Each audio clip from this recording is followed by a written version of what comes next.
Excellent, Saïd vient de nous rejoindre. Donc, voilà, j'accepte la demande. Voilà, il est avec nous. Excellent. Bonsoir, c'est Amardir.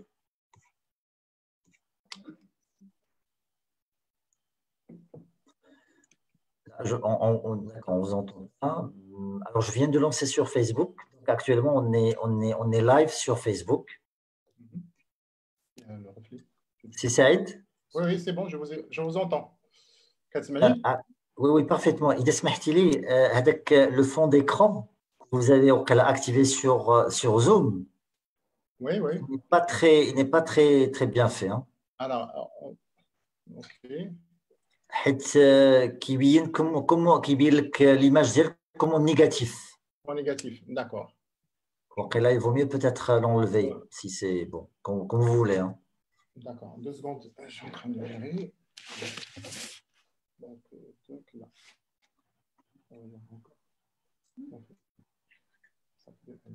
Avec le lien. Ok, 2 secondes, là je vais. Ok. Allez, Hido. Vous le souhaitez, hein, de toute façon, l'écran lui-même. Ah, d'abord c'est mieux. ولكن قبيلاتي avec le fond d'écran qui بان الاخر. Mais comme vous le souhaitez. Hein. C'est beaucoup mieux. Bonsoir, c'est Amradir. Bonsoir madame, ça va, vous allez bien? Très bien, impec. Alors, je vous signale que je suis dans mon bureau et que je dois rejoindre Rabat avant 20 heures pour ne pas avoir de problème en route. Très bien. Donc, 1h15 max. 1h15, je pense que c'est. 1h15, s'il vous plaît. Comme ça, je prends la route. Je suis désolée, je n'ai pas pu rejoindre Rabat avant ça. D'accord, très bien. Voilà, merci beaucoup. Merci. Excellent. Écoutez, moi, je vous donne la main. On est déjà 15 participants sur Zoom et le webinaire, il est déjà live sur Facebook. Je vous donne le micro, c'est Amardir. Bonne session. Vous m'avez donné la main comme… Oui, vous avez la main, oui. D'accord. C'est bon, donc on démarre, Inch'Allah. Allez-y, s'il vous plaît. Bien. Bah, écoutez, nous vous souhaitons la bienvenue dans ce webinaire spécial garantie, Caisse centrale de garantie CCG, donc notamment la création des fonds nouveaux qui sont dédiés aux entreprises. On va essayer de découvrir un peu avec notre invité d'honneur, c'est Baklius. Et je profite de l'occasion également pour remercier le club des dirigeants pour la qualité des invitations et la qualité de l'organisation que nous avons donc eu à ce jour. Et comme vous l'avez constaté, nous avons organisé plusieurs webinaires sur la finance participative de manière générale, sur les banques participatives, également sur le TACAFO dernièrement. Maintenant, on va être plus focalisé sur, bien sûr, sur le volet entreprise qui nous intéresse tous. C'est un volet effectivement nouveau. On va le découvrir avec Madame Al-Bniouri Mouna, qui est la directrice générale de Banque Lius. J'en profite également pour remercier également l'ensemble du management de Yusr Bank pour le travail qui a été accompli depuis le démarrage. Donc aujourd'hui, nous sommes effectivement pile poil avec quelques décisions très importantes, décisions qui vont en quelque sorte, on va le voir avec Madame Bniouri, qui vont soulager un peu la vie des entreprises, la vie des TPE et des PME. Aujourd'hui, donc, nous avons 2 décisions très, très importantes. Première décision de la Caisse centrale de garantie pour mettre à notre disposition des fonds dédiés aux TPE-PME. Donc, le premier fonds qui était Daman Moubachir et Daman Dain. Et l'information qui vient de tomber, elle est toute récente parce que on vient maintenant d'être informé officiellement par l'Ouali il y a 2 jours, la mise en place du mécanisme de refinancement. Alors, le refinancement interbancaire, ce qui fait que, pardon, le refinancement auprès de la Banque centrale. Ce qui fait que ces 2 instruments, ces 2 mécanismes qui, à un certain moment, n'étaient pas disponibles, maintenant, on les a. Et donc, on va voir avec Madame Bniouri qu'est-ce qu'on va faire avec ces mécanismes et comment, effectivement, on va accompagner les TPE et les PME marocains. Sans plus tarder, on va rentrer dans le vif du sujet. Je vais vous demander, Madame Bniouri, juste de nous présenter un peu votre banque, en gros, votre appartenance et qu'est-ce que vous faites à ce jour et éventuellement nous parler un peu de la politique et des pratiques de Youssef Bank. Vous avez la main, Madame Benouri. Merci. Bonjour, bonjour c'est Amradil, bonjour tout le monde. Ravi d'être parmi vous et ravi de m'adresser à une population qui nous intéresse au plus haut point.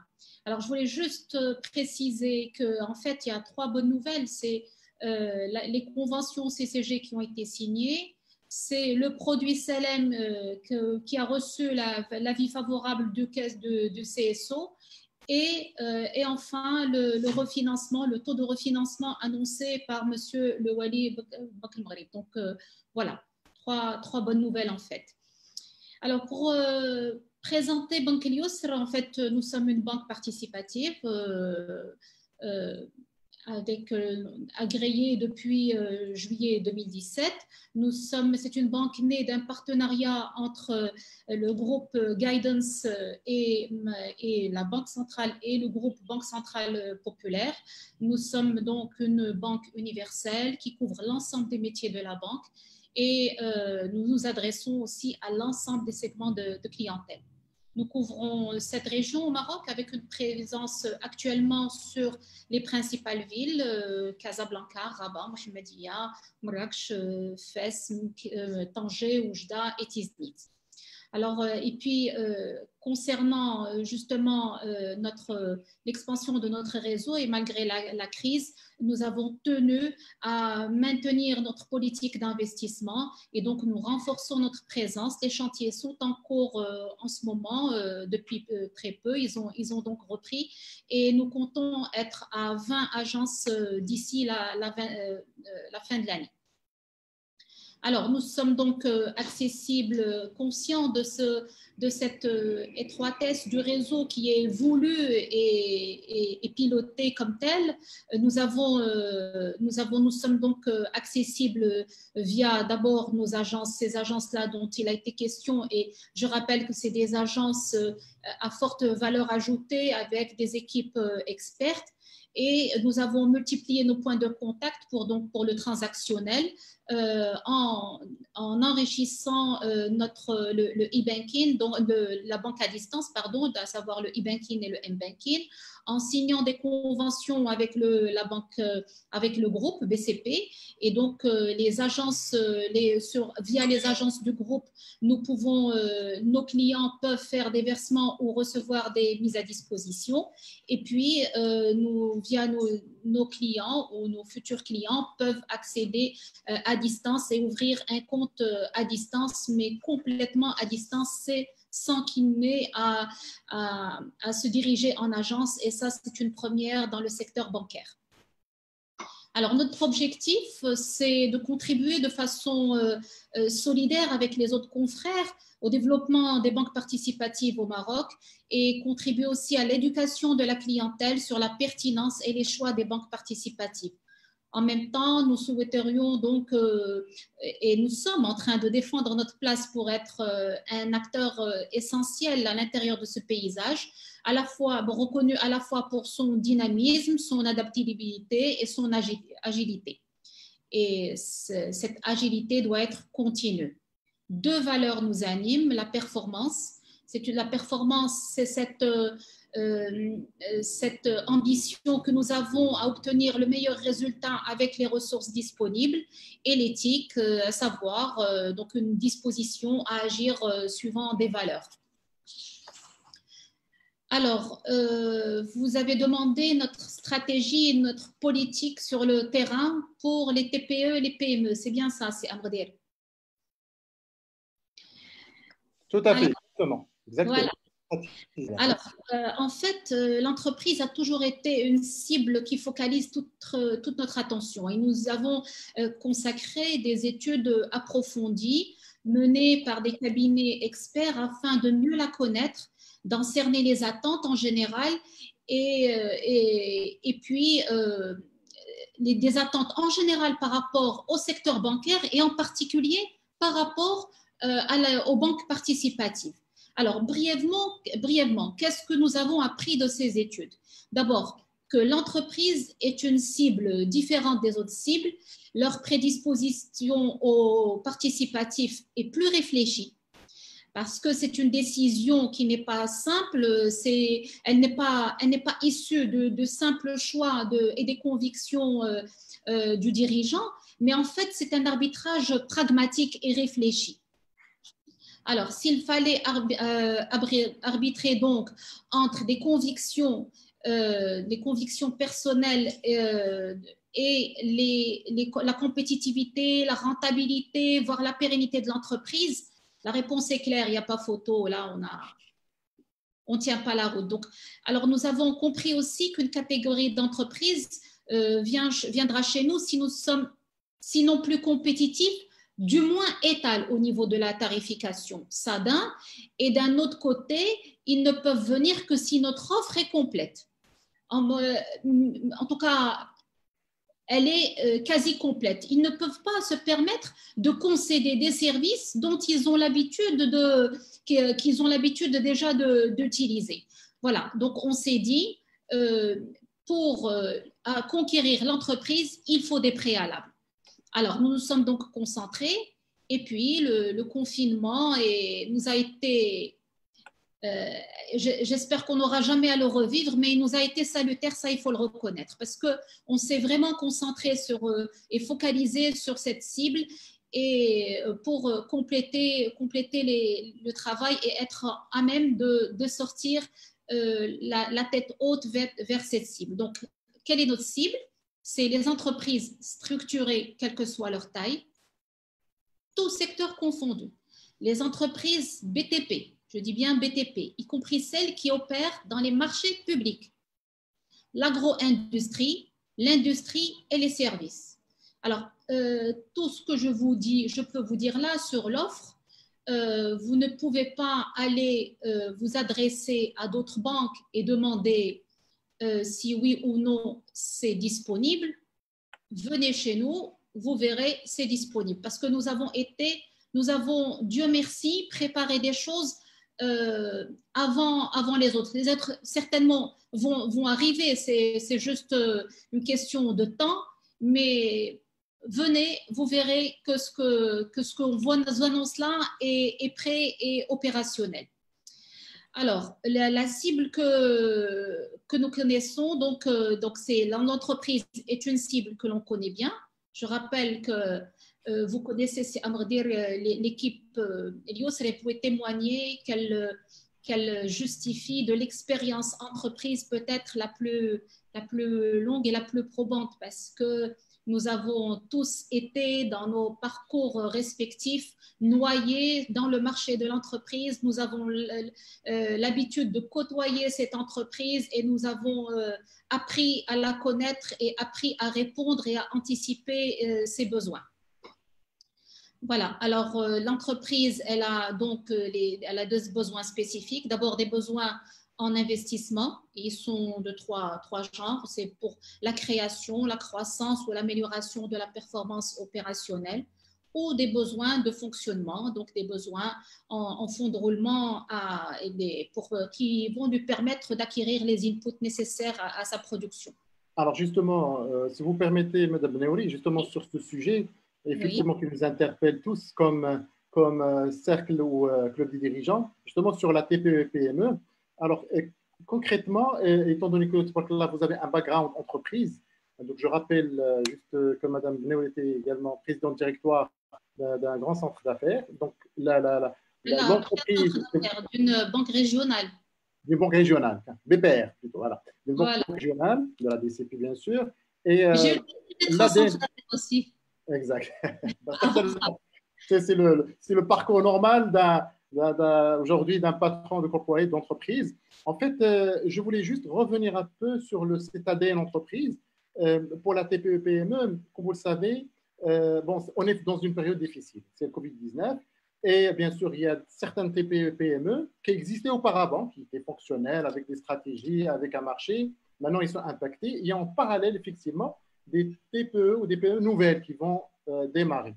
Je voulais savoir exactement, en type de produit, qu'est-ce que vous avez comme solution aujourd'hui pour permettre effectivement à des sociétés de grandir, parce qu'ils ont de l'expérience, du track record et d'affaires confirmées, et en même temps, ces jeunes TPE-PME qui viennent de démarrer, et qui malheureusement ont été confrontés à des difficultés. Qu'est-ce qu'aujourd'hui Banque offre comme solution pour épauler ces entreprises en se basant bien sûr sur les deux mécanismes qui ont été présentés auparavant, à savoir la CCG et le refinancement auprès de la Banque centrale? Alors, j'y arrivais, c'était donc, notre offre, donc, c'est une offre qui s'adresse tant aux entreprises qui existent déjà qu'à celles qui veulent franchir le pas, quoique, bon, ce n'est pas pour mon intention n'est pas de décourager, mais d'inviter à bien réfléchir et à bien cerner et à bien connaître le marché et détecter le moment opportun pour se lancer. Voilà. Alors, donc, d'abord, en ce qui concerne la banque au quotidien, nous avons préparé tout ce qu'il faut pour que les entreprises puissent continuer à fonctionner de la même manière. Bon, vous pouvez tant faire des virements de masse, payer la CNSS, bon, passons, mais en tout cas, toutes les opérations qu'une entreprise a l'habitude de faire, elle peut le faire auprès de Banque Ilios, combien même nous sommes jeunes et que c'est des choses qu'on a dû remettre en place. Alors, pour l'offre, on a, je suppose que quand vous m'avez posé la question, vous faisiez allusion à cette invitation qu'on a lancée à l'ensemble des entreprises de se faire accompagner. C'est ça? Tout à fait, exactement. Alors, bon, nous, on propose donc un service. Nous avons négocié des prix attractifs avec un certain nombre de consultants et d'entités. C'est complètement, ce n'est pas désintéressé de notre part parce qu'en fait, notre ambition est d'avoir une entreprise forte en face de nous, mais il n'y a aucun commissionnement de prévu pour la banque. Ça c'est clair et c'est dit et c'est net. Voilà. Alors, je l'ai dit tout à l'heure, j'ai eu l'occasion de le partager avec vous. Ce conseil, en fait, ne veut pas dire que vous allez auprès de quelqu'un pour que votre dossier devienne bancable. Ça, c'est pas notre ambition.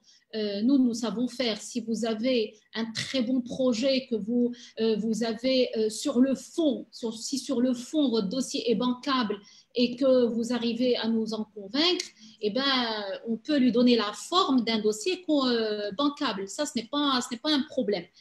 Mais ce par contre, ce que nous voudrions encourager, c'est un service pour que une étude soit faite au profit de l'entreprise, une étude qui aille jusqu'au fond des choses pour nous assurer que sur un plan commercial, l'idée est bonne, qu'elle a la clientèle qu'il faut, que le marché répond bien, que les choix commerciaux sont pertinents.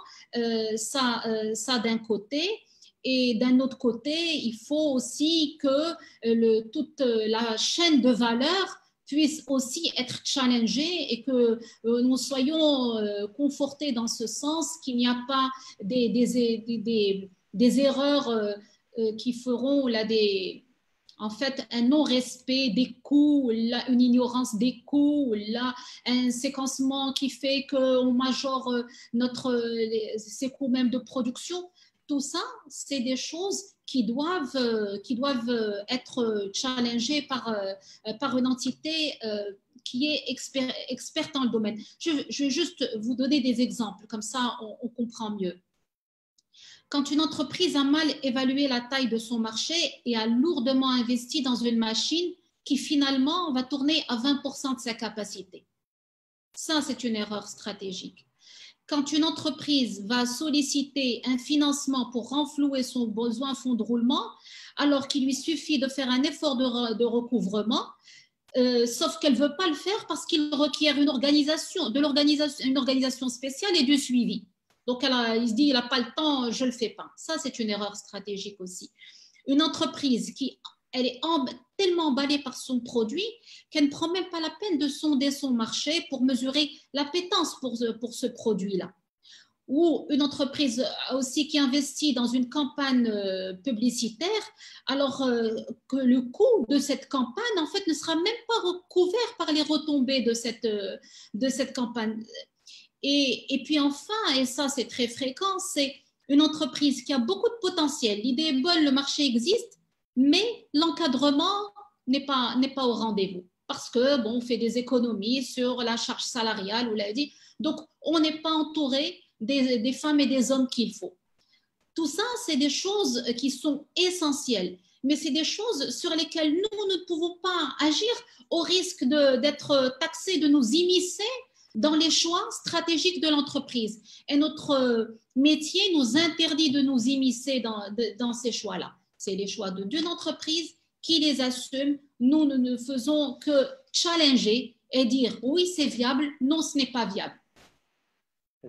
Bon, bien sûr, il y a des échanges. En fait, c'est une véritable relation qui se tisse et nous sommes partenaires dans une banque participative plus qu'ailleurs. Nous sommes de véritables partenaires.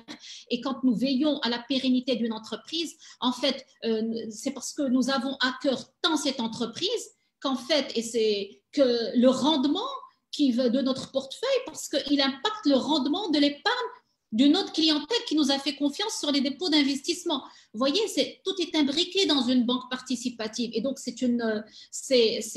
pour ça qu'on doit veiller à ce que le cercle vertueux tourne et ne cesse de tourner. Exact. Merci beaucoup pour ces précisions. Alors, justement, parce que vous avez insisté sur la partie accompagnement, et c'est un sujet qui revient de manière récurrente. Effectivement, pour les PME, TPE qui ont un certain track record, qui sont très développés et que juste ils étaient impactés un peu par la crise. Bon, ça, c'est un type de TPE-PME qui ont l'expérience. Il y en a d'autres, l'entrepreneuriat, c'est la première fois, c'est la première étape. Et là, effectivement, on a besoin d'être accompagné. Et je crois que les banques participatives, notamment l'IUS, ce réflexe, parce que l'entrepreneuriat, quand même, c'est très intéressant, c'est très riche en expérience, ça crée de l'emploi, de la richesse, mais en même temps, c'est un projet qu'il faut gérer de manière sereine. Il faut absolument être bien accompagné en amont. Alors justement, une fois cet accompagnement… Je voulais juste parler de l'accompagnement, cet accompagnement dont vous parlez. En fait, il existe. Il y a par exemple la Fondation Banque Populaire qui l'assure aussi. Ça, c'est pour aider tous les porteurs de projets à sortir un projet et que ce projet-là soit bancable et soit périn. Et la Fondation Banque Populaire donc assure cet accompagnement sans pour autant orienter vers le groupe pour du financement, mais elle le fait juste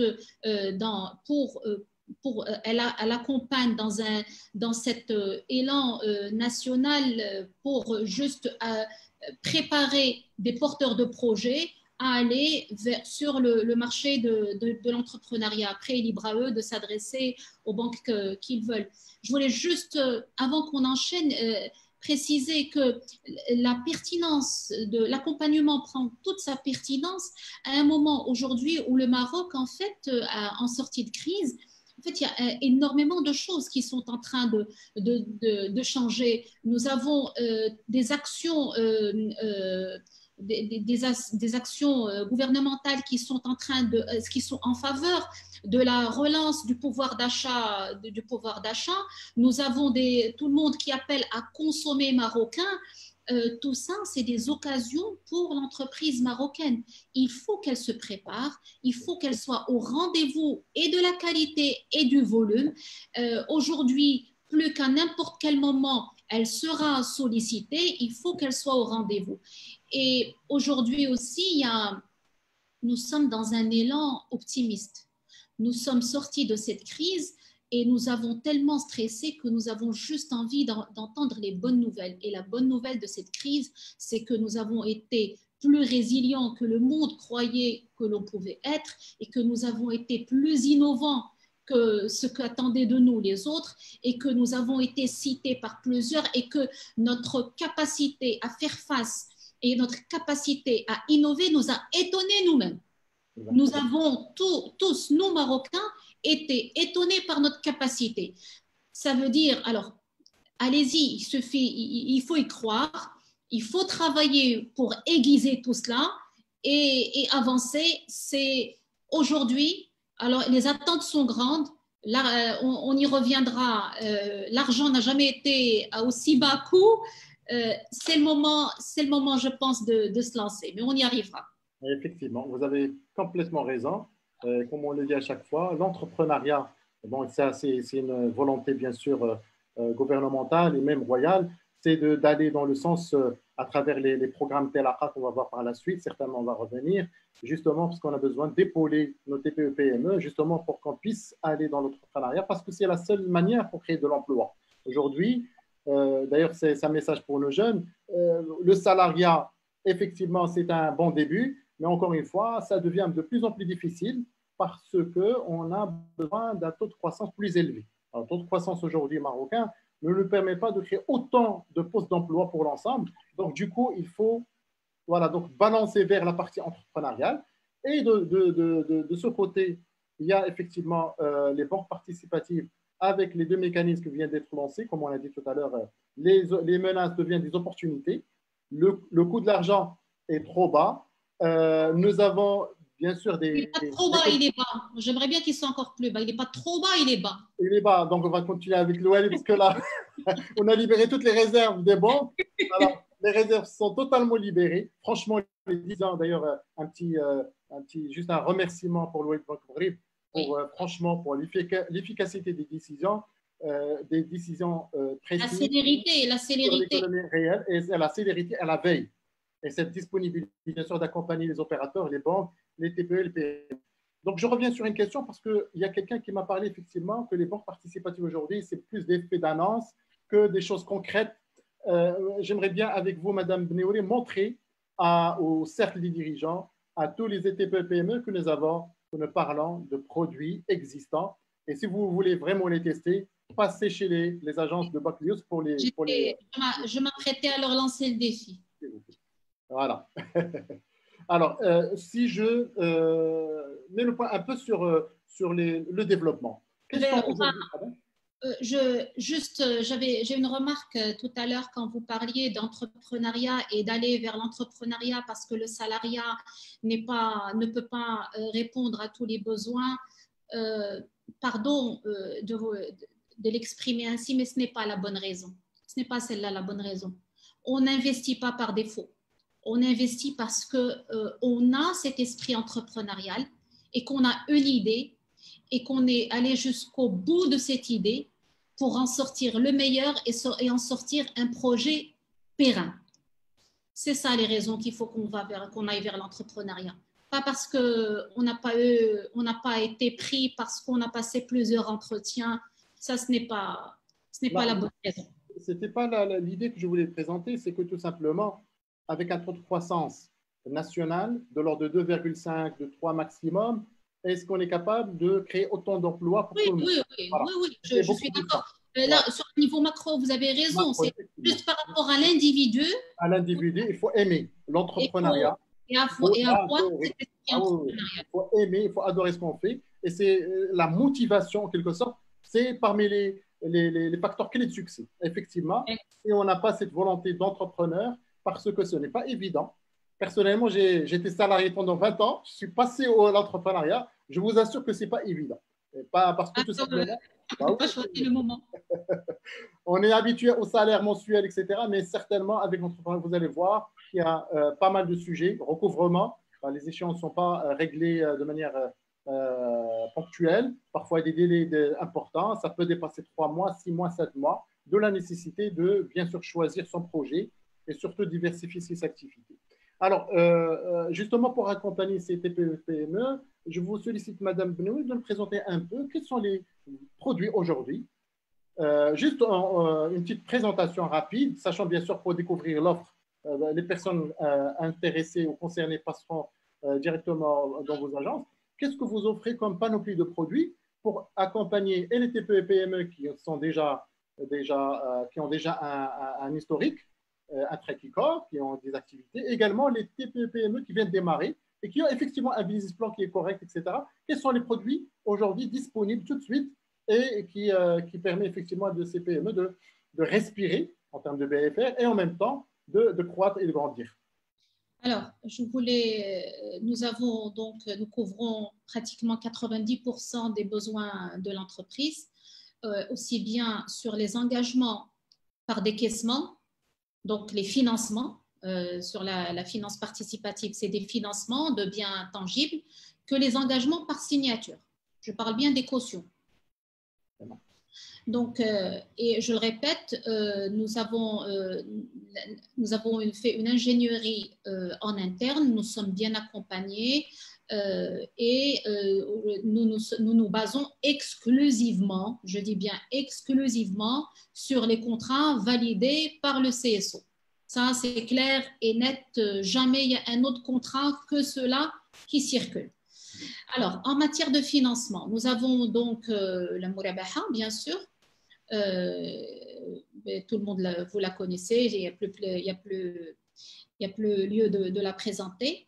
Nous avons la ligne Mourabaha ou Mourabaha Global, qui, elle, fait face à un programme d'investissement avec des rubriques multiples, y compris du service, qui est annexe à cette contrat, à ce programme global. Nous pouvons aussi, dans le cadre de la Mourabaha, accepter d'être réglés par des effets. Donc, au lieu d'escompter les effets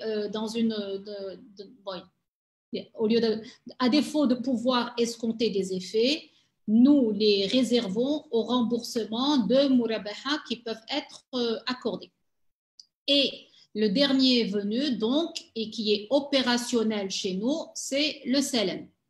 Le SELEM, donc, ce financement participatif donc, à court terme, qui est là, donc, validé depuis très peu. Mais nous nous sommes préparés avant. Nous avons fait le pari qu'il sera prêt en sortie de crise. Et nous avons dépriorisé certains projets pour sortir celui-là. Aujourd'hui, il est opérationnel auprès de Banque Al-Yusr. Ça, c'est une réalité absolue. Excellent. Merci, Madame, pour cette précision. Je vous donne la main parce que, cher cercle des dirigeants, chers Facebookers, donc les gens qui nous suivent à travers le Facebook, on vous précise effectivement qu'on est en train de parler de choses concrètes.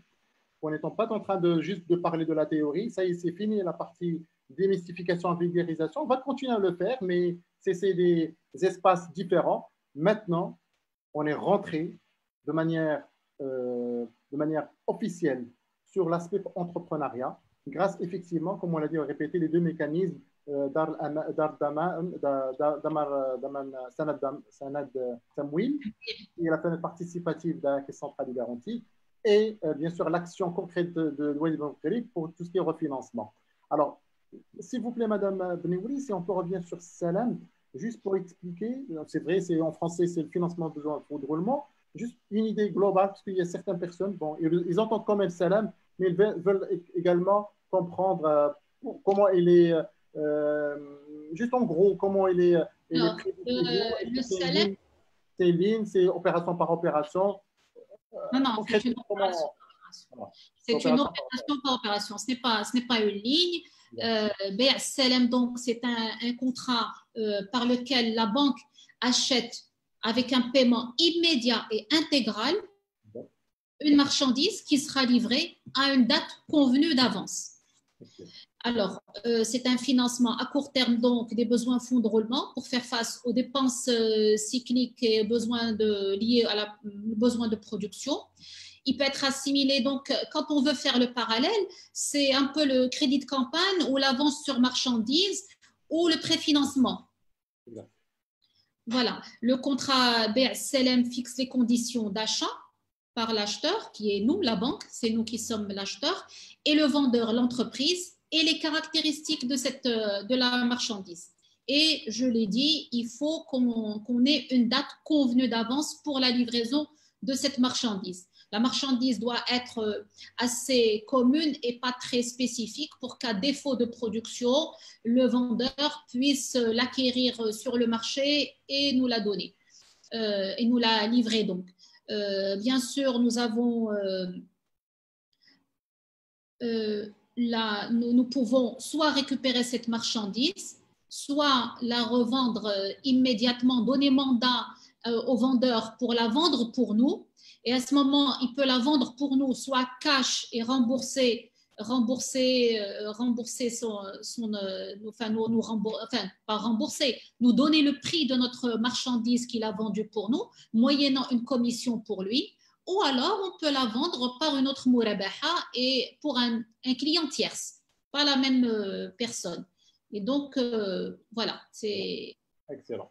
Parfait. Bah, écoutez, c'est inhabituel pour d'autres qui ont vécu dans la banque conventionnelle, mais c'est très simple et c'est logique et c'est tangible et ça colle à une réalité. Exactement, parce que parmi les handicaps au départ de la finance participative, c'est cette possibilité de mobiliser du cash pour faire face à des besoins. Donc, on était obligé de rester sur le murabaha, acheter un produit et le revendre, mais effectivement, la TPE-PME a besoin de cash pour fonctionner avant de produire. C'est excellent qu'on produit, c'est vraiment un petit pain. Et je pense que nos TPE-PME seront au rendez-vous justement pour consommer ce type de produits qui sont conformes, comme l'a dit Mme Bneouri, validés par le Conseil supérieur de Zolama et qui sont parfaitement adaptés à la TPE et à la PME. Je voulais juste revenir, s'il vous plaît, sur le dispositif et les modalités de financement des TPE et PME. Est-ce qu'on peut avoir une idée juste comment vous traitez ces sujets, des dossiers, etc., mais de manière globale, sachant bien sûr que l'État, c'est chez les... Il n'y a aucune particularité par rapport aux banques conventionnelles. C'est pratiquement là. Non, c'est les produits, on étudie, on examine les produits. Parce qu'en fait, il y a une difficulté supplémentaire dans la mesure où d'abord, il faut qu'on accepte de se porter acquéreur d'un produit pour le revendre. Ou là, il faudrait que, ça c'est pour les murabaha, parce qu'il y a des risques de rétractation, il y a des risques que l'opération ne soit pas conclue. Voilà, on a une difficulté supplémentaire par rapport à la finance conventionnelle. Sinon, dans la décision, avant cela, ça c'est dans la manière et dans les choses opérationnelles, mais dans la prise de décision, l'examen du dossier est le même, il n'y a pas de différence. Très bien. Excellent. Je voulais juste revenir, j'ai une question ou deux questions qui ont été posées par le cercle des dirigeants ou le club des dirigeants. Alors, pourquoi les banques participatives n'ont pas accompagné les banques conventionnelles pour le programme Telaka? Deuxième question, est-ce que, Madame Bneouri, est-ce que vous financez également ou vous accompagnez également les entreprises marocaines en Afrique? Ah non. Est-ce que vous accompagnez les entreprises en Afrique? Et en même temps, est-ce que pourquoi les banques participatives pas encore. Il y a encore énormément à faire au Maroc. On est en train de... J'espère. Oui. Mais bon, pour l'instant, on en est là, mais voilà. Alors, pourquoi nous n'avons pas participé au programme Telaka? C'est simple, nous n'en avions pas les moyens. C'est clair, en fait, pour parler franchement, nous n'avions pas les moyens. Les taux de sortie ne nous permettaient pas du tout d'aller. Et en fait, nous n'y avons pas complètement renoncé. Et les discussions avaient été entamées entre le ministère des Finances, Banque al Maghrib et les banques participatives pour essayer, la CCG aussi, pour essayer d'adapter cette offre Telaka aux possibilités des banques participatives. Mais bon, la crise Covid a suspendu tout cela. Aujourd'hui, c'est pour ça qu'aujourd'hui, nous tenons à participer. En fait, notre volonté est de participer au programme Relance et j'espère qu'on va pouvoir le faire. Maintenant, le produit tel qu'il a été lancé a besoin d'être un peu revu pour répondre aux spécificités de la banque participative d'un côté. Et ça, je pense que Senet Temwil, ils sont sensibles et il n'y a pas de souci à se faire de ce côté-là. Mais il y a encore, persiste encore une problématique coût qu'il va falloir régler. Il faut qu'on s'assure et je vais peut-être anticiper sur le refinancement. Monsieur Wali Benkelmgharib a annoncé la baisse du taux directeur à 1,50 et a expressément cité les banques participatives et le secteur de la microfinance aussi pour qu'ils puissent bénéficier les uns et les autres de transferts de conditions. Maintenant, nous ne savons pas jusqu'où ces transferts de conditions vont pouvoir aller. J'espère franchement qu'on pourra être refinancé au même prix. Ça va pouvoir nous soulager et atténuer un peu faire face à une marge qui est déjà très étroite parce qu'en plus, et on y reviendra peut-être quand on parlera de la CCG, la spécificité de la garantie CCG, c'est que les banques participatives n'ont pas le droit d'impacter la commission CCG sur leurs clients. Donc, cette marge, si l'on doit respecter le taux BAM plus 200 points de base, ces 200 points de base doivent servir à faire face à nos coûts de structure, à notre coût du risque et à la commission CCG. Je vous laisse juger de la possibilité de la chose. Donc, c'est quelque chose d'extrêmement limite. Ça, c'est à supposer qu'on sera financé à 1,5. Très bien. Écoutez, il y a une question par rapport à tout ce qui est restaurant, tout ce qui est... Est-ce qu'il y a des produits qui sont adaptés à ce type de projet? Enfin, je rappelle que aujourd'hui, nous traitons essentiellement les TPE et les PME. Oui, ça peut être tous les projets. Tous les projets on prend tous les projets pourvu qu'ils soient licites et vous comprenez soit à quoi je fais allusion. Nous ne pouvons pas aller dans des projets où tout n'est pas licite. Exactement, pour rester global. Pour rester global. Parce que ça répond à une question effectivement qui vient par la suite. Est-ce que vous faites également des financements de bars, etc. Ça, c'est défini. On parle de tous les produits de la banque participative qui sont des produits Sharia compliant, validés par le Conseil supérieur des ulémas.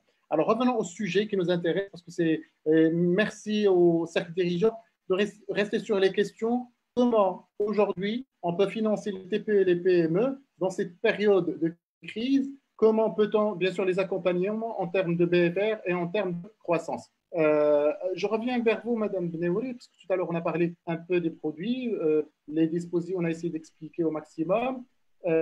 Maintenant, on a expliqué également le produit Salam, sur lequel vous êtes donc bien tardé pour nous expliquer comment il est traité.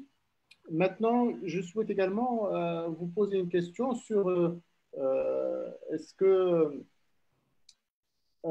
votre banque, en tant que banque participative, peut demain, bien sûr, offrir d'autres produits. On a parlé de quelqu'un qui me parle de marché des capitaux. Est-ce que vous allez être, comme toutes les banques, avoir l'activité de conservation, de développement du marché, etc. Là, il y a effectivement un travail qui est mené, bien sûr, par la Bourse de Casablanca pour tout ce qui est indice, etc. Mais je pense qu'il est un peu prématuré. Donc, on va aller doucement. Donc, on reste sur la partie financement. Franchement, nous ne pouvons pas donner des conseils, ne pas les suivre. Nous n'allons pas vers des choses qui nous dépassent pour l'instant. Nous sommes conscients de notre taille, nous sommes conscients de nos possibilités, nous sommes conscients de nos priorités. Notre priorité est de cerner d'abord un marché domestique, un marché tant de l'entreprise, du professionnel que du particulier, sur le financement et sur l'offre de base. mais nos ambitions sont grandes et nos capacités aussi, tant par le dynamisme des équipes que par l'appartenance à un groupe de renom et solide et par tous les effets synergiques qui peuvent s'opérer. Donc aujourd'hui, nous en sommes là, mais demain, je suis sûre que nous serons très loin. On arrive. Parfait. Question de temps. Effectivement, cet écosystème de banques et d'assurance ou de marché de capitaux, donc il se développe de manière graduelle, de manière intelligente. Effectivement, nous allons rester concentrés sur la thématique. J'ai une autre question de Mme Fouzia Zaoudi. Pose une question, comment ça se fait que vous êtes refinancé par Banque El Maghrib et la Banque El Maghrib applique un taux et vous arrivez à transformer ce taux en opération Sharia compliant. Juste, si vous voulez, Madame Driouli, de manière globale, sur le mécanisme refinancement à travers la Banque centrale, comment vous arrivez quand même à faire valider ça par le CSO et effectivement rendre les opérations conformes à la charia de manière globale. Mais sans entrer dans le détail, parce que c'est nous ne refinançons pas directement auprès de Banque El Maghrib, mais nous nous refinançons auprès de notre maison mère. Le véhicule entre Banque El Maghrib et les banques participatives en direct n'existe pas parce que nous avons des spécificités que Banque El Maghrib ne peut pas. Nous avons, parce que entre la maison mère et nous passons par Wakala Bistithmar, laquelle Wakala Bistithmar en fait fixe un taux de rémunération espéré, mais le taux de rémunération effectif est celui qui est véritablement dégagé du portefeuille sur lequel nous avons décidé d'investir cette Wakala. Et qu'il y a un risque d'abord d'arriver à la rémunération convenue, comme il y a un risque de ne pas arriver à la rémunération convenue, comme il y a un risque, à Dieu ne plaise, de perdre aussi une partie du capital. Donc, Banque El Maghrib ne peut pas et ne doit pas, heureusement, accepter des conditions comme celle-là. Nous passons donc par la maison mère. Côté compliance, en fait, franchement, je ne pourrais pas vous donner l'explication claire, mais notre expert chariatique a maintes fois expliqué la chose. Les équipes peuvent mettre cette explication détaillée sur Facebook ou là, sur les réseaux sociaux dès la fin de cette rencontre, mais je n'irai pas m'aventurer dans un domaine que je ne maîtrise pas à fond. Moi, on me limite les règles, je les respecte avec plaisir. Mais je comprends, mais pour aller vous expliquer le détail de la chose, d'autres l'expliqueront mieux que moi, c'est des experts chariatiques qui vous l'expliqueront mieux que moi, mais je vous promets que vous aurez la réponse sur les réseaux sociaux. Excellent. Merci beaucoup, madame. C'est honnête de votre part. Ça fait partie de l'honnêteté intellectuelle. Effectivement, juste réconforter le cercle des dirigeants, également les personnes qui nous suivent sur Internet, comme quoi, rapidement, que le Conseil supérieur des Ulama, qui est l'entité centrale qui valide toutes les opérations bien bancaires, demain, assurance au marché de capitaux, est composé pratiquement de 10 personnes et que tout produit, quelle que soit sa nature, il est validé par les 10. Si un des 10 n'est pas d'accord, le produit n'est pas validé. Vous savez que pour avoir, par exemple, Salam, pour avoir les opérations aujourd'hui qui sont traitées, ça fait 3 ans qu'on a démarré. Vous voyez, donc ça veut dire que chaque produit prend son temps et soyez sûr et certain, ce Sharia Abol n'est payé ni par une banque, ni par une compagnie d'assurance de marché de capitaux. Ce sont des gens indépendants qui dépendent directement du roi. Vraiment, c'est l'autorité centrale chez eux. Donc, ce qui fait qu'en termes de validation, si le produit n'est pas conforme, il ne passera pas. La preuve, vous avez constaté, vous pouvez même chercher sur Internet, des lois ont été refaites parce qu'ils n'étaient pas conformes. Donc, ça veut dire que c'est des gens qui prennent leur temps. Et là, lorsqu'ils déposent leur cachet validation, ça veut dire effectivement que les 10 sont OK pour le lancement du produit. Alors, je reviens.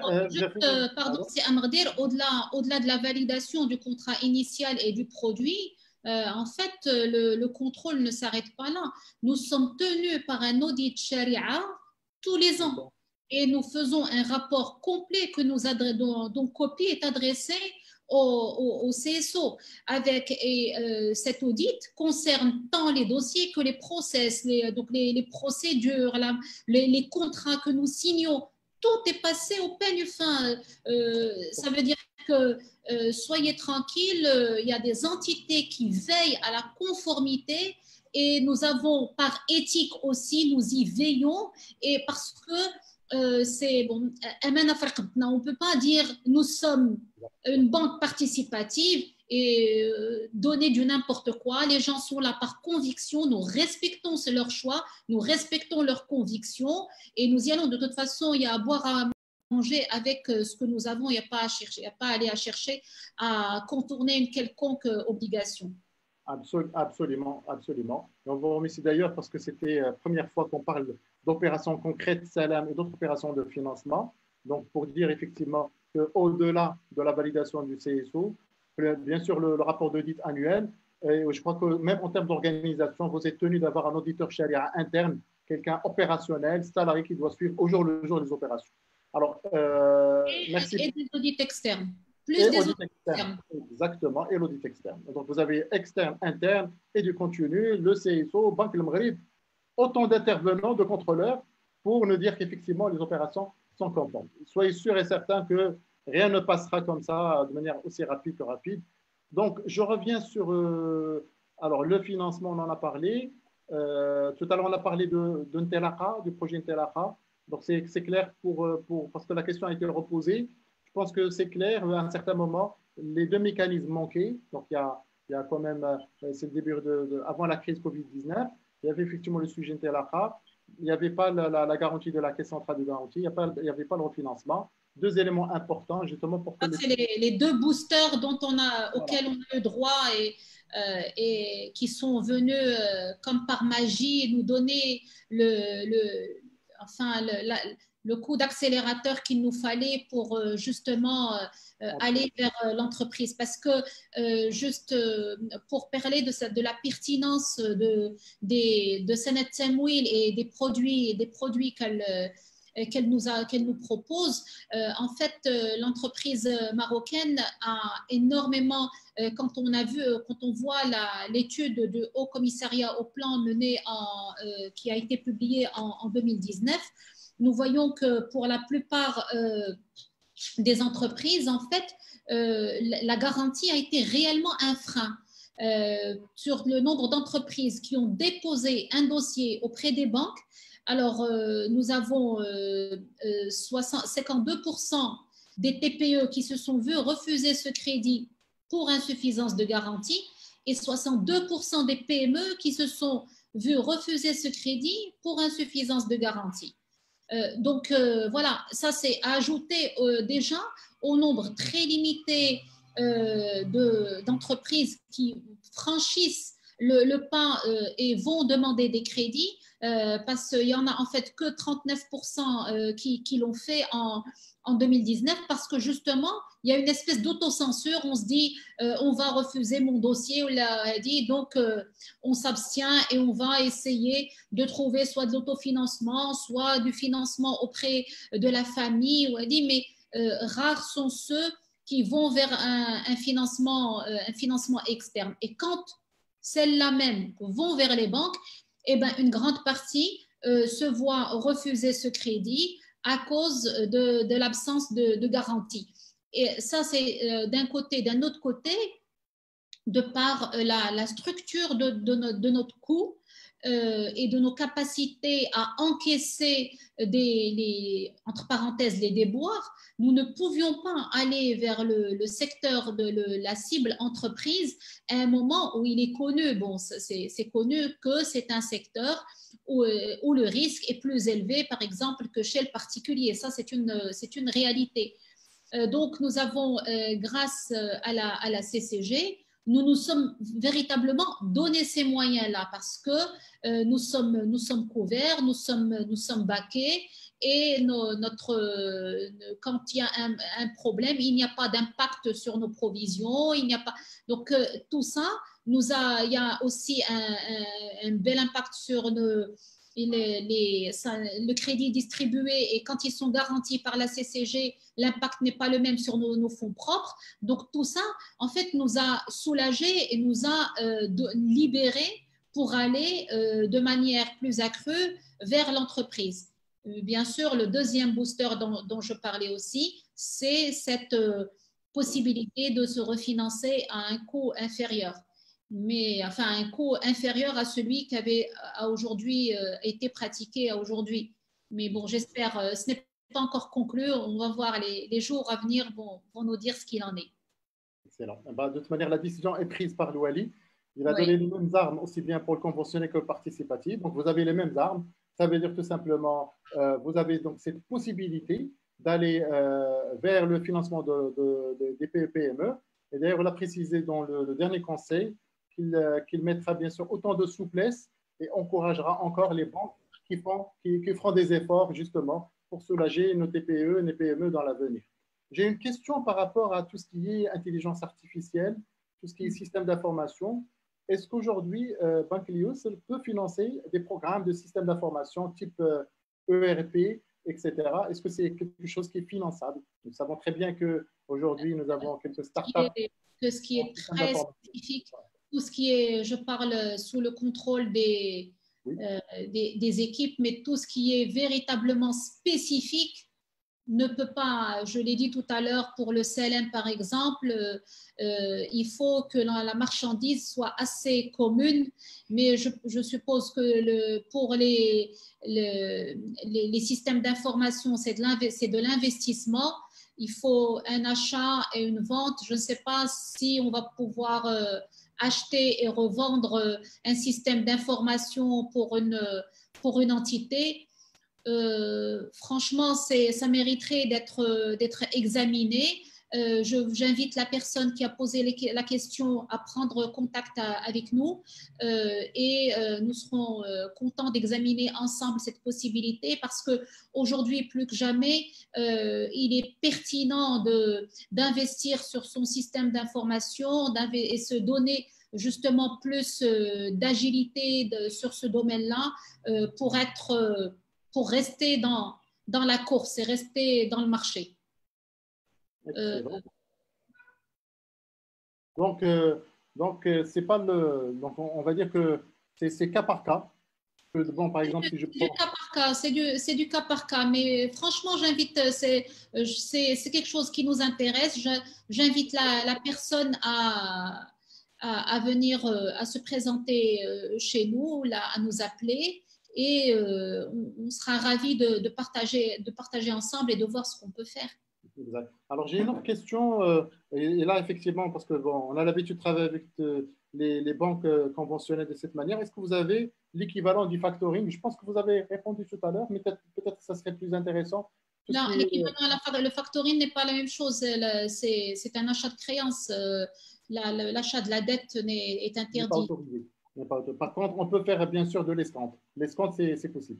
C'est pas de l'escompte, on prend enfin, on peut prendre les effets, c'est pratiquement de l'escompte puisque ça sert à faire face au paiement des redevances de Mourabaha. Excellent, effectivement. J'ai une autre question. Y a-t-il d'autres produits? Ça, on a répondu, peut-être vient de se connecter. Y a-t-il d'autres produits que la Mourabaha immobilière et dépôt d'investissement? C'était les fameux produits dont a parlé Madame Benaouri, le Salam et toute opération, bien sûr, de financement de croissance. Je vois une autre question. Là, on a répondu, le CSO, on a backé, tous les produits sont validés par le CSO. En termes de comptabilité des opérations, comme au principe de l'achat islamique, quel système de gestion informatique vous disposez en parallèle au système de la banque? Bon.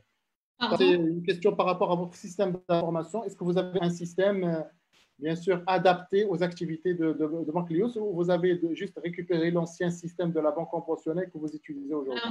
On a un système adapté. C'est un core banking adapté à la finance participative, complet, qui a en natif tous les produits de la... Tous les produits de la finance participative. Exactement. D'ailleurs, je rappelle que Une banque, pour qu'elle puisse avoir son agrément, il faut qu'elle s'engage sur une organisation SI, sur des moyens, bien sûr, techniques et humains, et une organisation, un business plan, etc. Et tout ça a été bien sûr ficelé au département pour le Maghreb avant d'avoir l'agrément. Il ne faut pas croire, c'est un investissement très lourd. Hein. Nous n'avons pas un petit quelque chose pour… c'est du lourd. Et c'est un investissement continu et de la maintenance en continu. Je peux vous assurer que ça en prend, ça coûte. Exactement, tout à fait.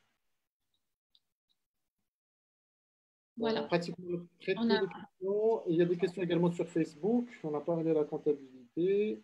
Je le reçois en parallèle. Hein. Allez-y. Alors, justement. Alors, suivant vous faites financer chez Banque Le Maghreb. Bon, peut-être qu'on va, s'il vous plaît, si vous pouvez juste expliquer que la Wakala ne finance pas en direct auprès de Banque Le Maghreb. On a des Wakala Bistithmar entre nous et la banque et notre banque mère. La Wakala Bistithmar, je répète, est une mise à disposition de fonds en notre faveur, avec un engagement de notre part de produire et un rendement que nous convenons d'avance. Ce rendement, en fait, est le résultat des rendements de tous les dossiers de financement que nous effectuons. Pour l'instant, ce qui est permis, c'est la Wakala qui porte sur la totalité du portefeuille et ce n'est pas de la Wakala spécifique qui porte sur un dossier ou deux.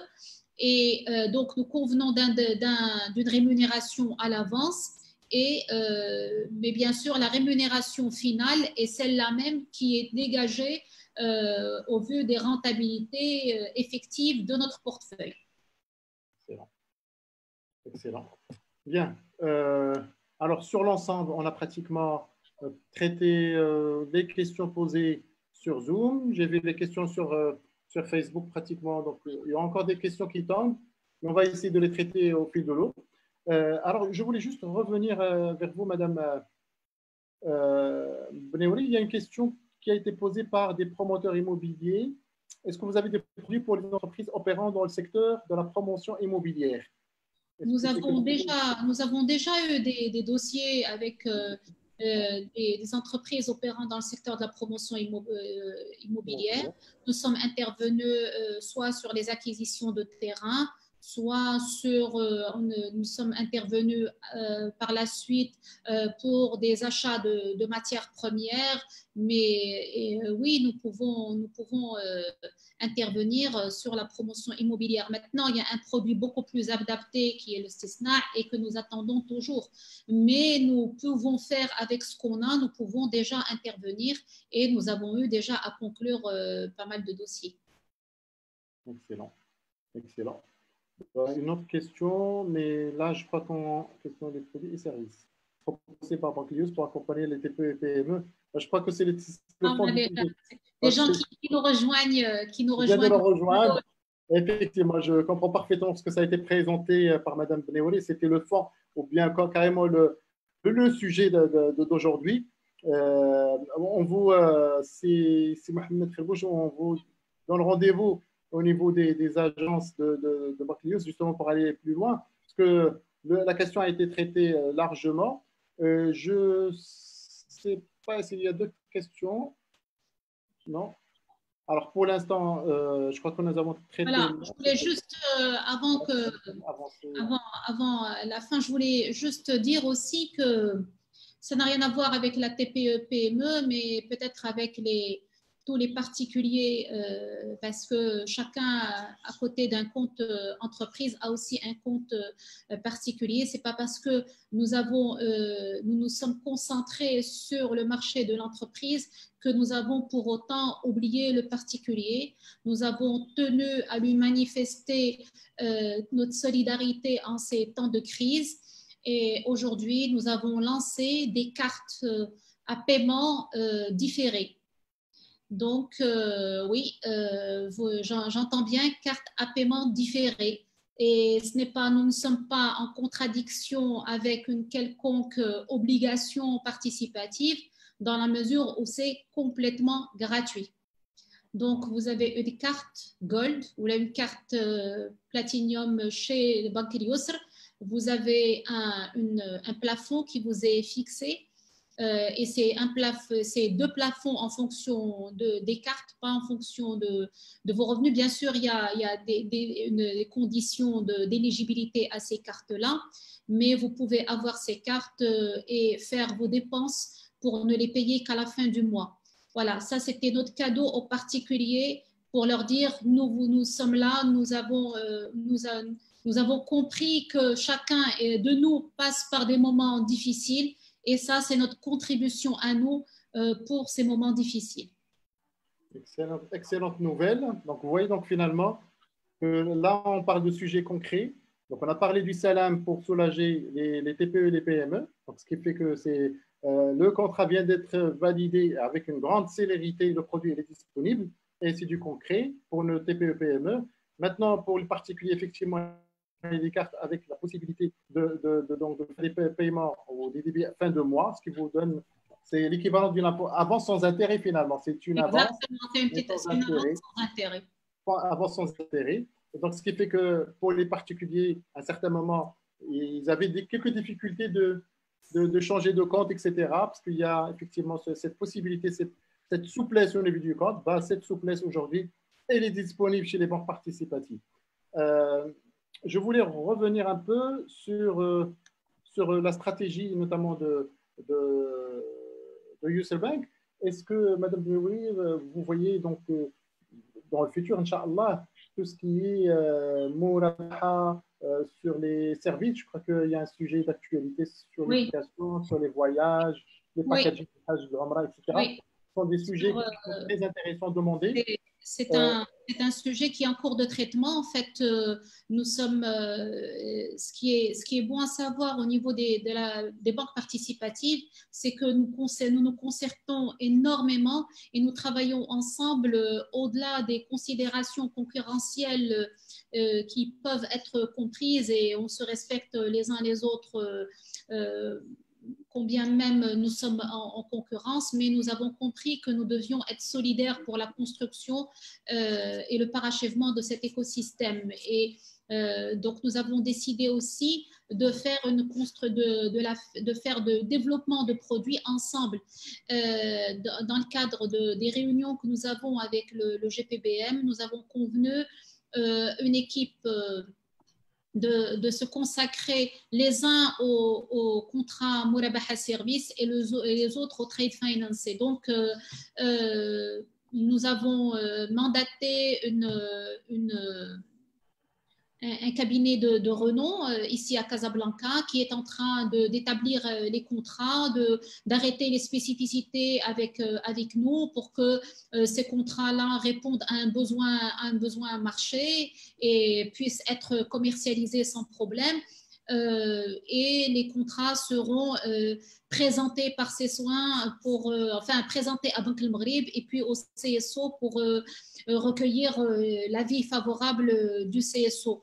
Dès ce moment-là, nous pourrons lancer beaucoup de produits. Je dis bien le produit service, la Mourabaha service scolarité ou la Mourabaha service Hajj ou Umrah ou la Mourabaha, Umrah, Hajj, je pense il y a une autre spécificité qui vient s'ajouter.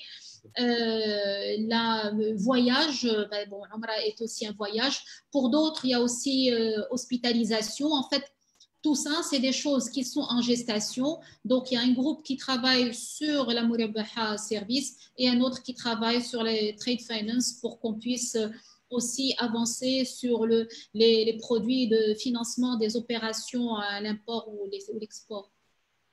Enfin, à l'import.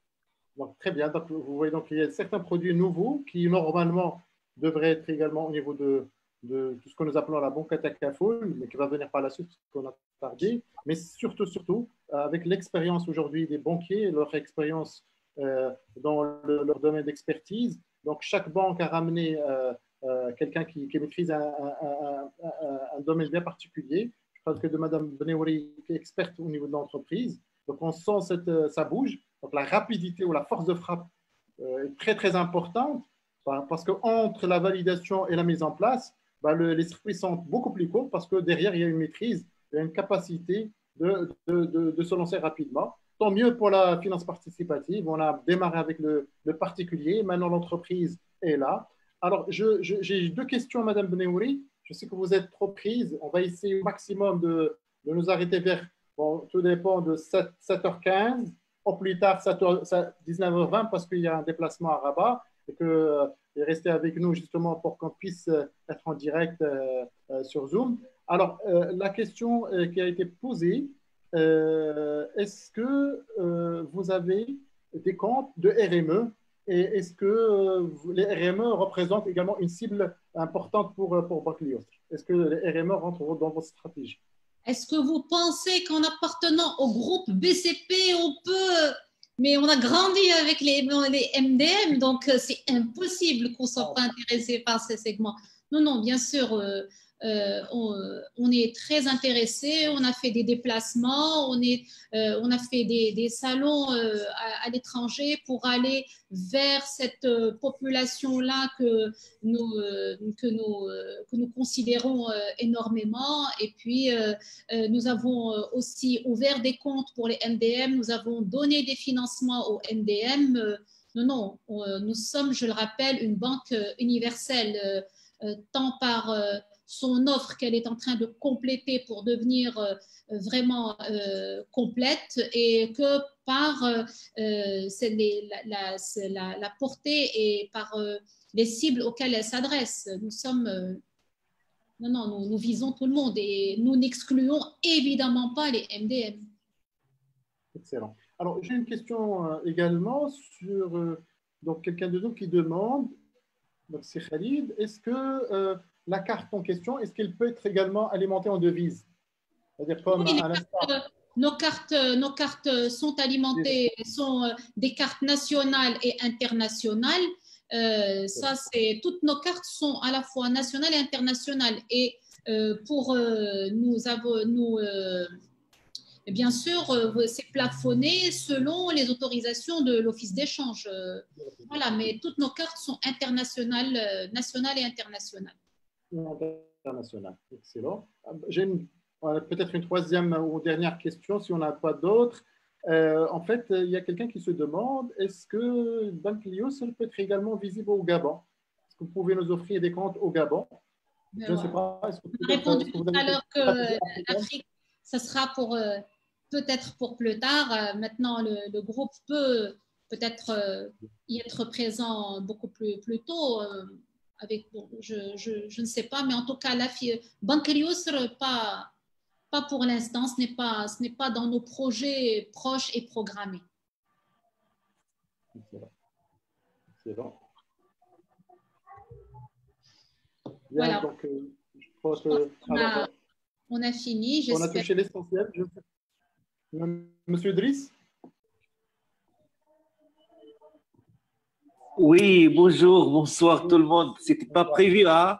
Voilà, toujours. Je pense que vous êtes en très bonne main avec Monsieur Rossi. Hein? Madame, oui, bien sûr, Monsieur Rossi. Merci beaucoup. C'est un plaisir de vous entendre. Hein? C'était vraiment excellent, c'est très riche et vraiment impressionnant. Allez-y, si Saïd. Je pense que j'ai essayé de transmettre toutes les questions que j'ai vues sur Facebook. Je pense que vous l'avez reçu sur votre WhatsApp.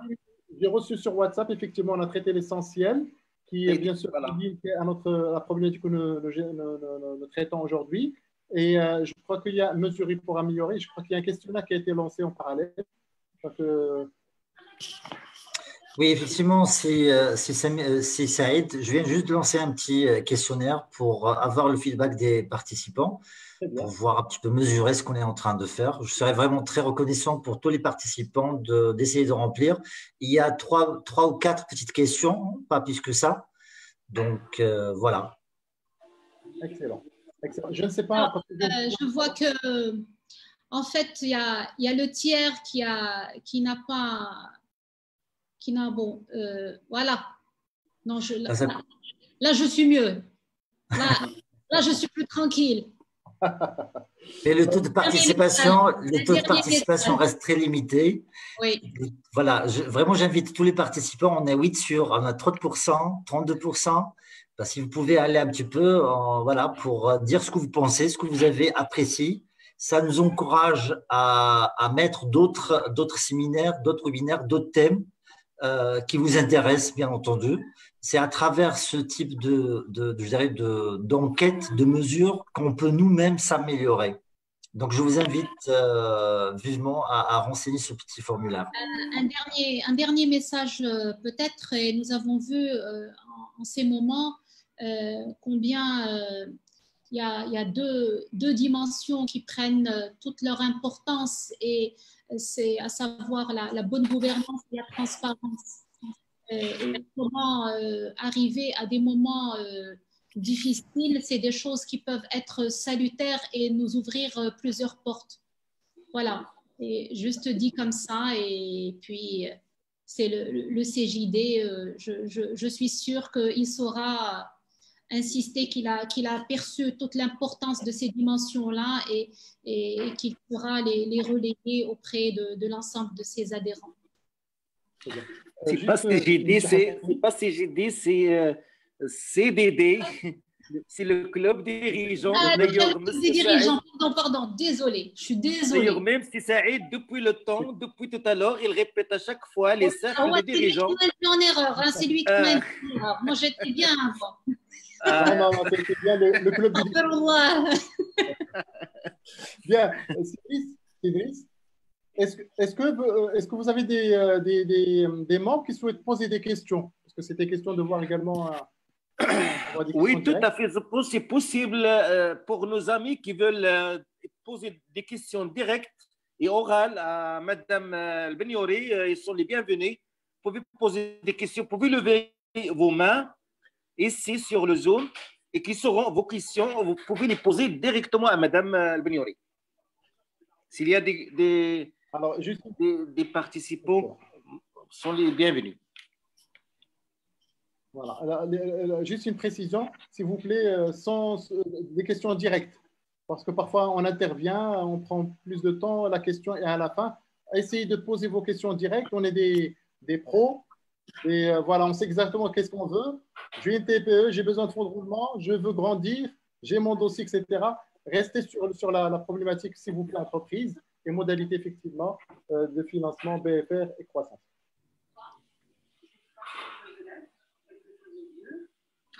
Il n'y a pas de questions orales, donc... on a eu beaucoup de questions déjà, on a répondu à pas mal de questions, je pense. On a répondu à l'essentiel, je pense.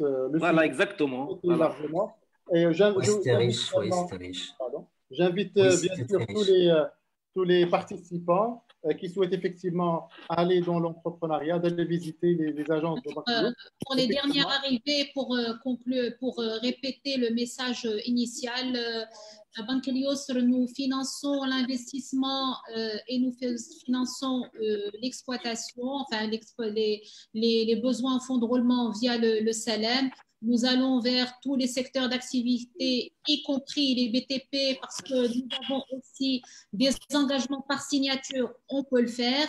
On peut faire aussi des remboursements par des billets ou là, des effets à remettre à la banque en contrepartie des paiements Mourabaha. Voilà, le SALEM est opérationnel. Et à la fin, nous avons cité le dernier produit à l'adresse. En fait, non, c'est une option qu'on a ajoutée à nos cartes que nous commercialisons déjà, mais c'est une option qui a été ajoutée sans ajout de frais, ni d'intérêt, ni de quoi que ce soit. Voilà, c'est une option gratuite. Excellent. Bah, écoutez, ils iront demander une nouvelle carte. Exact. Donc, on a l'essentiel de l'offre de Banque Elios. Donc, franchement, là, on est en tant que TPE-PME ravis de cette vitesse de croisière, parce que là, c'est du concret. Et donc, d'autant plus que le projet Intellara V2, j'espère, après bien sûr la fin du confinement, on revient sur le sujet, de toute manière un engagement du gouvernement, pour revenir sur le sujet et le relancer encore une fois. Et donc, cette fois-ci, Intelaqa sera avec les banques participatives et bien sûr les entrepreneurs TPE, PME qui souhaitent une finance qui correspond à leurs convictions, une finance qui pense à eux, une finance, effectivement, j'ai oublié de le souligner peut-être, une finance où les compteurs d'intérêt sont fermés. Ça veut dire tout simplement, bien sûr, il faut être éthique, il faut payer à temps, il faut honorer ses engagements, mais en cas de difficulté, c'est une banque quand même solidaire et qui permet effectivement de répondre à la question qui a été posée auparavant. Aujourd'hui, c'est une banque solidaire, c'est une banque éthique. Une banque solidaire et c'est un projet national où chacun doit y mettre un peu du sien. Exactement. Voilà, la cause est la cause nationale et c'est un programme qui est initié par la haute autorité du pays, à savoir Sa Majesté le Roi Mohammed VI de l'Assist. Donc, les banques participatives, ils sont là pour vous épauler, pour vous aider. Je crois qu'il y a quelques questions qui viennent d'être posées. On va prendre la dernière. Madame Alia.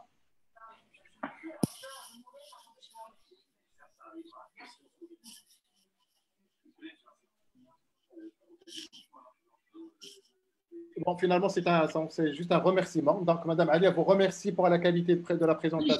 J'ai les questions en face. J'ai vu. Et instructive. Bon. Ça me fait chaud au cœur. Merci, Madame. Il y a encore des questions. Il y a encore des questions, si ça a été envoyé sur votre WhatsApp. Hein, alors, justement, Facebook. Merci beaucoup. Vous ne voulez pas qu'on clôture? Non. Alors, on va répondre, bien sûr, on est à votre service, on est là pour répondre à toutes les questions. Et bien sûr, certainement on ne va pas répondre aux spécificités, mais on vous invite franchement de visiter la banque pour aller plus loin. Alors, il y a une question. Comment vous faites pour assurer l'original? Ils sont pas, pardon, c'est Amreder, ils ne sont pas obligés de venir visiter la banque. Ils peuvent juste remplir un formulaire qui est accessible via notre site et nous les appelons et nous entrons en contact avec eux. C'est quelque chose qui est lancé depuis une semaine et qui nous a permis déjà d'entrer en contact avec des dizaines d'entreprises et je les remercie pour toute la qualité de qualification des données. Nous avons eu vraiment des entreprises qui étaient vraiment intéressés, franchement intéressés, qui ont pris la peine de bien renseigner et donc le contact a été assez facile. Donc je vous invite à faire la même chose et je vous promets que vous serez rappelés dans des délais très très très raisonnables. Effectivement, ça je peux bien sûr le témoigner. Personnellement, j'ai été appelé par le personnel de la DAP juste pour mon projet personnel. Là, franchement, ça c'est vraiment votre actif, c'est la rapidité, franchement l'efficacité. J'étais vraiment très scrupuleux de la qualité de service.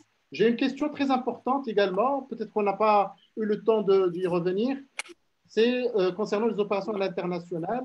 Il y a M. Ayoub qui souhaite avoir, est-ce que vous avez des opérations type Crédoc, virement, financement à l'international pour financer les importations?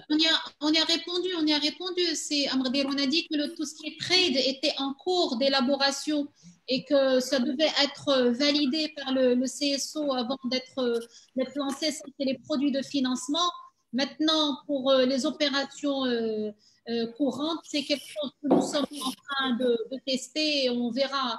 Je ne peux pas me prononcer tant que ce n'est pas franchement opérationnel, mais ne vous en faites pas. Dès que c'est prêt, nous l'annoncerons. Là, c'est…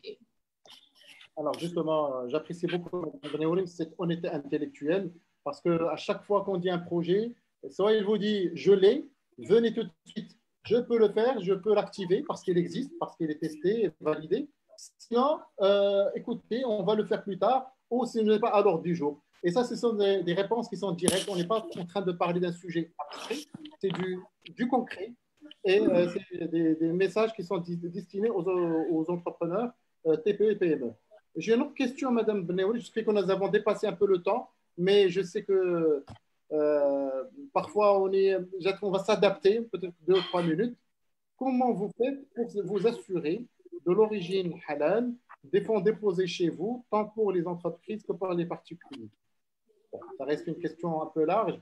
Vous permettez, je vais répondre sur cette question. La conformité, on a des services de conformité exactement comme les banques conventionnelles. Les banques conventionnelles s'assurent aussi de l'origine de leurs fonds. Donc, la conformité est quelque chose, c'est tout un service, c'est tout un arsenal qui est mis en place.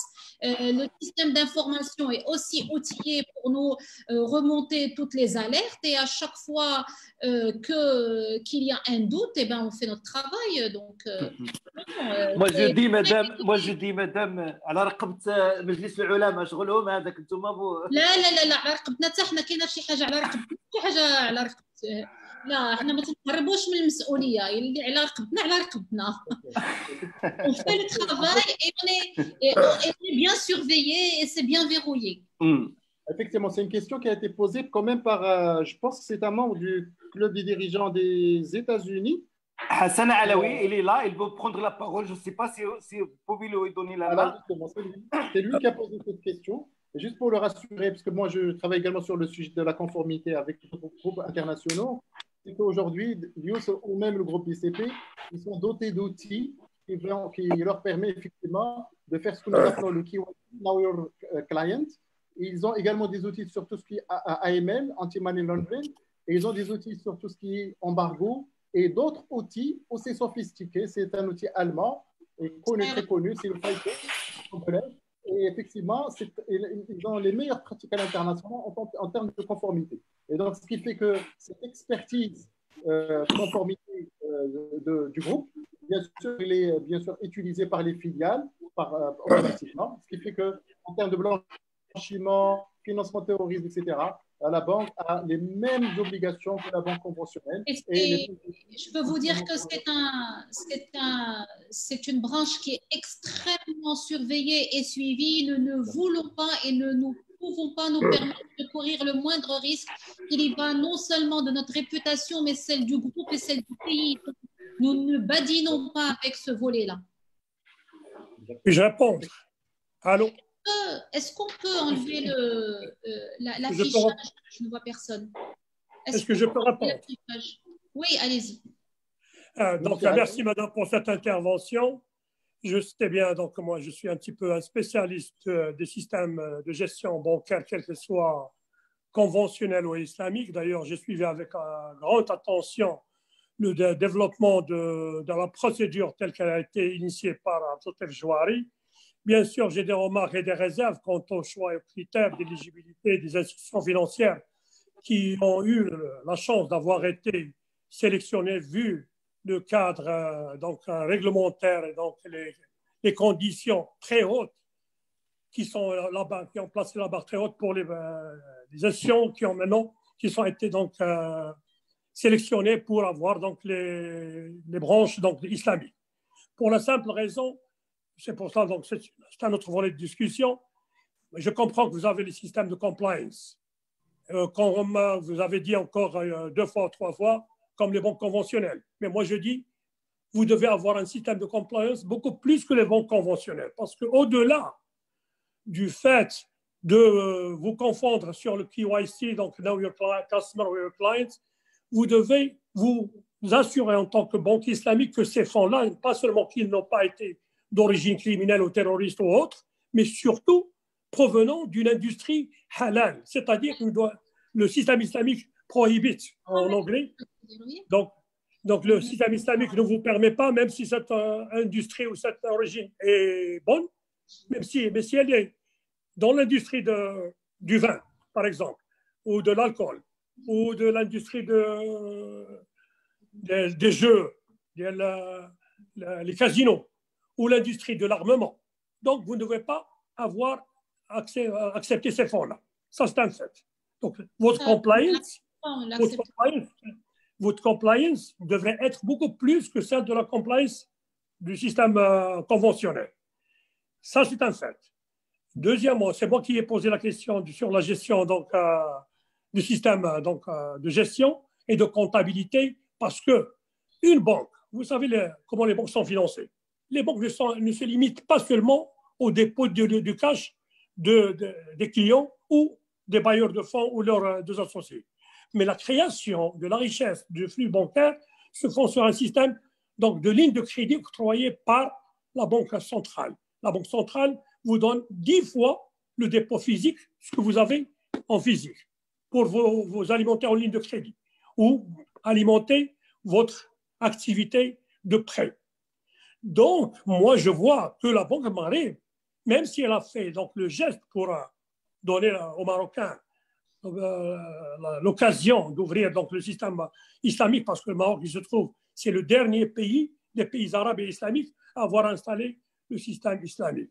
Donc, il n'a pas mis à votre disposition les outils pour vous accompagner dans le sens de limiter certains fonds ou certains critères qui vous permettent d'avoir donc des liquidités faciles à faire donc votre développement pour votre clientèle. Je ne sais pas si vous comprenez. Alors, moi, j'ai juste une précision à apporter. En fait, en termes de conformité, nous n'avons pas uniquement le système conformité des banques conventionnelles, mais nous avons une couche supplémentaire qui est la conformité chariatique. J'en ai parlé tout à l'heure. Et cette conformité chariatique a le devoir de valider non seulement nos process, nos entrées en relation, nos contrats et des comptes rendus et des rapports sont établis annuellement et envoyés tant à Banque El Maghreb qu'au CSO.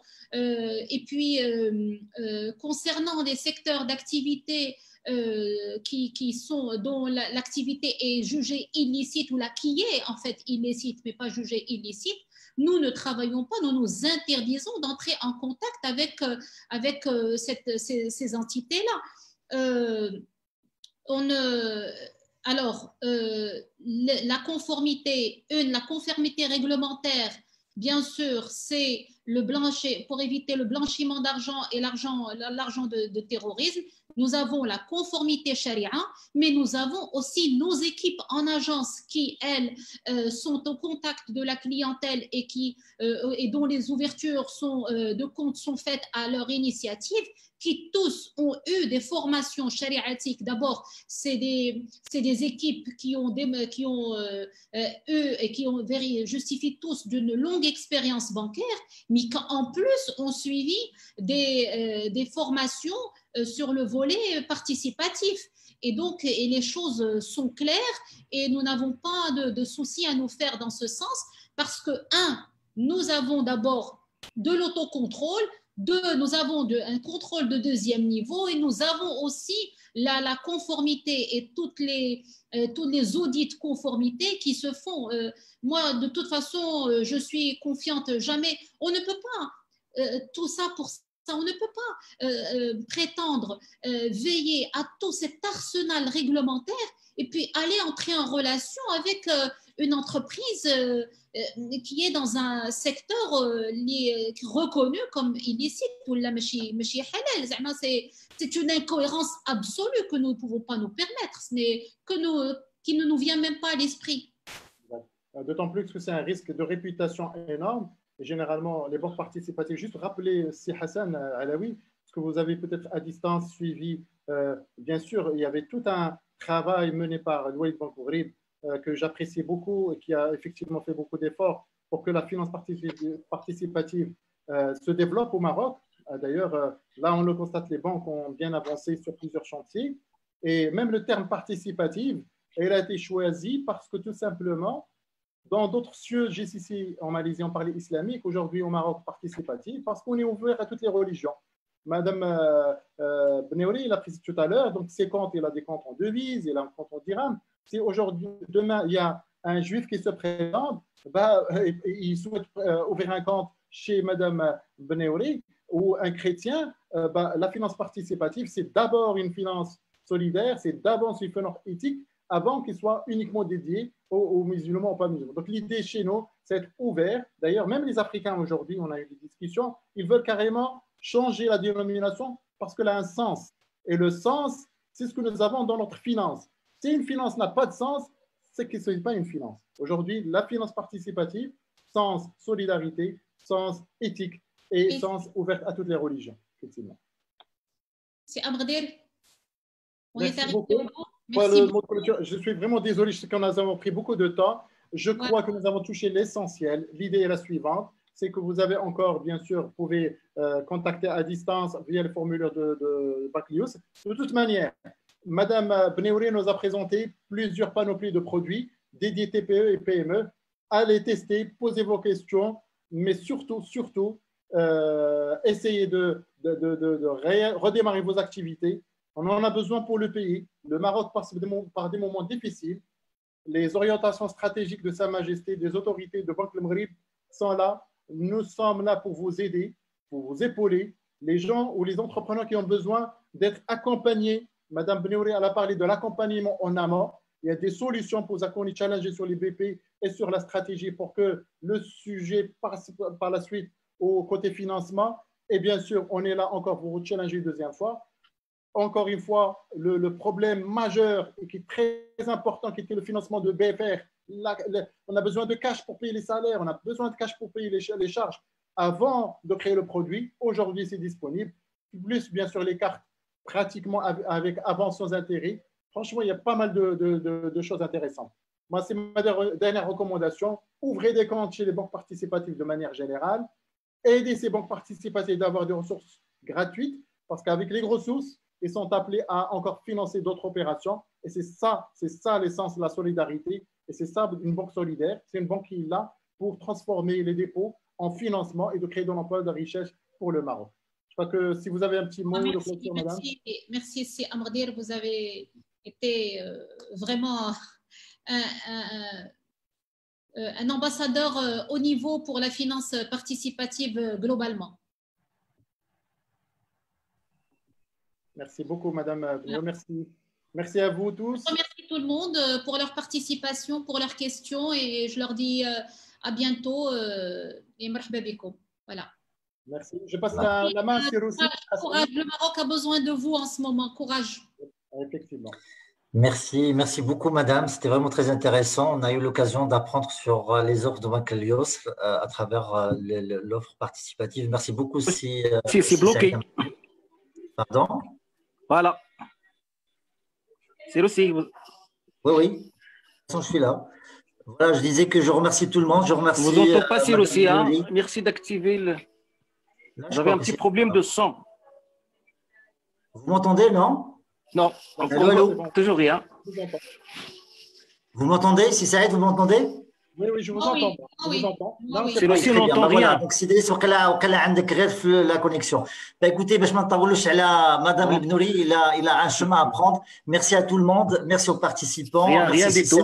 Donc, je prends la main. Je vous remercie tous. Merci, Madame Bneouri, d'avoir répondu présent pour partager ce savoir, pour partager aussi ces informations avec les dirigeants. Et merci aussi à Saïd Amagdir pour cette initiative. Je vous donne rendez-vous peut-être très prochainement, peut-être pour un autre webinaire et peut-être pour de nouveaux produits chez les banques participatives. Et je vous dis à très bientôt. Je tiens aussi à remercier toute l'audience, soit sur Zoom, soit sur Facebook. Et on se donne rendez-vous tout à l'heure à 18h avec un nouveau webinaire. À 20h à Sidris, à 20h. Et M. Riyad El-Mansali sur le 6 étapes, machin, etc. Donc, je vous donne rendez-vous tout de suite. C'est le 6 Mahlia, la thématique, si vous avez mal. Merci. Merci à tout le monde. Merci beaucoup. Merci, au revoir. À tout à l'heure. Allez, au revoir. Je sais pas